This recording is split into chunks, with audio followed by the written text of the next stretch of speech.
block number 3 for our knit afghan. And let's take a closer look here on my finished block.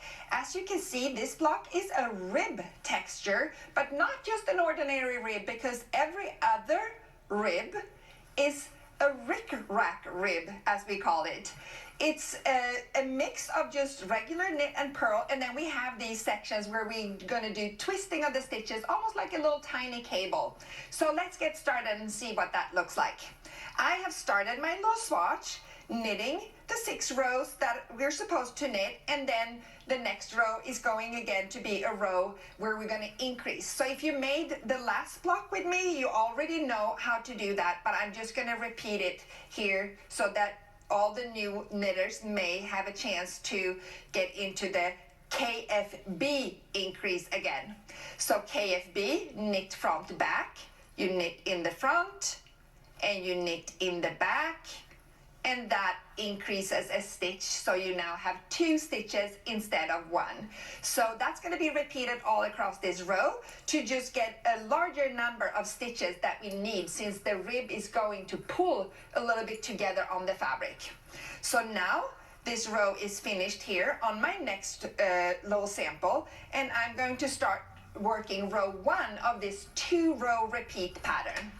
So if we look at row 1, it tells us to knit the first 3, as that's going to be the border of our block. And then a repetition starts with a star. So the repetition is to purl 1, and then we come to the first thing here, which is the LT, standing for a left twist. So we are going to knit the second stitch on this left hand needle through the back loop. So turn your work over a little bit and then find that back loop of your second stitch, wrap the yarn around and pull it through, leaving these 2 stitches here on your left needle, and then go back to the front again and now work the first stitch on the needle through the front loop. And now we have 2 loops here, and we can drop these 2 loops. So that's a left twist, and the repetition tells us to purl 1 and knit 1, and then a new repetition, purl 1, another left twist. So we're going to knit in the back, knit in the front, and slip off. So now you know how to work row 1. Let's work row 2. So we have finished the first row, and then the second row is starting with a knit 4. So 1, 2, 3, and 4. And now when we are on the wrong side, we are going to do a left purl twist.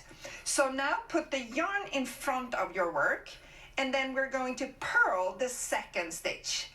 So just skip the first one, wrap the yarn around and purl your second one, and then move things around so that you can purl the first one.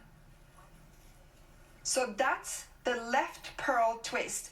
And I'm just going to start the repetition here with a knit 1, purl 1, and knit 1, and then we're going to do 1 more together.